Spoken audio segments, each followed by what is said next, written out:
Here's a snapshot of what it looked like today in Philadelphia, Chicago, Newark, and Houston. 800 flights were canceled due to the government shutdown. That is 4 times the amount we saw yesterday, and it's looking very likely that this is only going to get worse. Good evening, I'm Greg Warmoth. I'm Martha Sigalski, the Department of Transportation Secretary, warning today if the shutdown doesn't end soon, they will have to increase the number of canceled flights to 15 or 20%. Here are the 40 affected airports. The ones in red are the major airline hubs, and the FAA says the disruptions will continue well into next week, even if the government reopens, because air traffic controllers probably wouldn't return to work right away. And we have live team coverage on the impacts being felt right here in Central Florida tonight. And we begin at the airport with Channel 9's Nick Pampantonis, who has been at OIA both yesterday and today with a little comparison.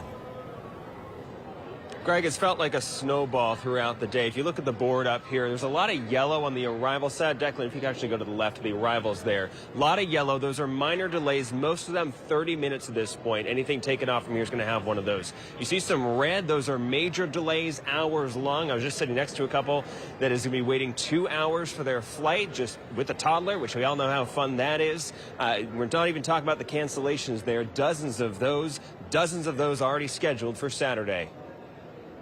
Orlando International Airport full of planes taking off and landing Friday. The terminal full of passengers checking bags and standing in lines.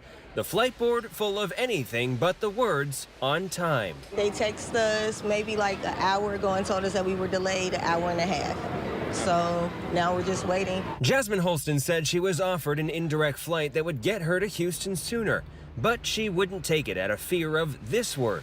Canceled. By mid-afternoon, airlines scrapped 29 flights at OIA as the FAA's new 4% air traffic cuts came into effect. 30 cuts were made for Saturday, and others listed later in the week as the government's mandate ramps up to 10%. Some passengers on those flights saying they'd drive.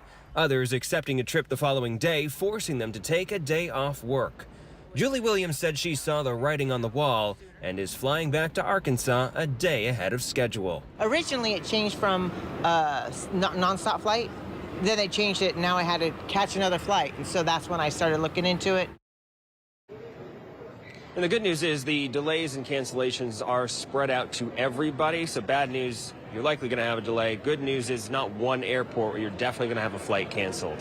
Live at OIA, Nick Pampantonis, Channel 9 Eyewitness News. All right, Nick, thank you. And Channel 9's Sabrina Majori continues our live team coverage also at the airport. Sabrina, some hotels and attractions are offering impacted travelers flexibility. You're down at baggage claim.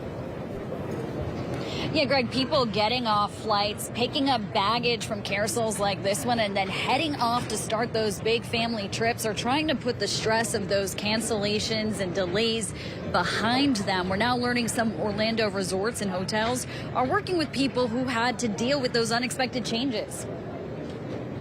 Amber Galloway says this year's trip to Disney World came with a little extra anticipation. Her 6-year-old daughter finally able to take advantage of all the parks have to offer. We're finally tall enough to ride on the rides.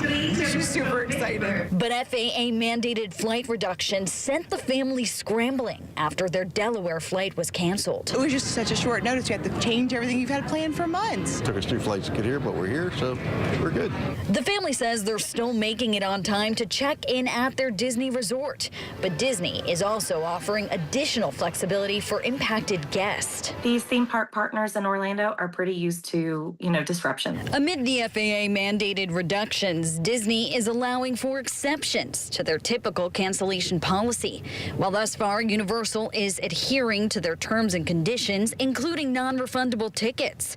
For those heading to the ports, Oceania, Region 7 Seas, Norwegian, and Carnival Cruises all keeping their cancellation policies the same. You lose your money with something like a tour or a cruise. So you have to consider buying trip insurance. Channel 9's Clark Howard explains. And make sure it covers what you really need covered, not by looking at the fancy brochure, but reading the terms and conditions and the contract. Now, we also checked in with a number of hotels. Spokespeople for the Hilton and Rosen Hotels and Resorts got back to us today confirming they are waiving their change fees for guests who can prove they were on a canceled flight. We're now reporting at Orlando International Airport. I'm Sabrina Majore, Channel 9 Eyewitness News. Sabrina, thank you. And more details now on the national travel impacts. This is a live look at airports all across the country in real time. And we're seeing much more yellow and red on the board than we did last night. And the Air Traffic Controllers Union is now warning that the industry is facing possible mass resignations as workers are unpaid during the shutdown. And that would make things even like more of a nightmare. And this is also affecting launches on our Space Coast. Until the FAA emergency order is lifted, commercial space companies will not be taking off during peak hours. Commercial launches will only be allowed between 10 p.m. and 6 a.m., and that starts on Monday.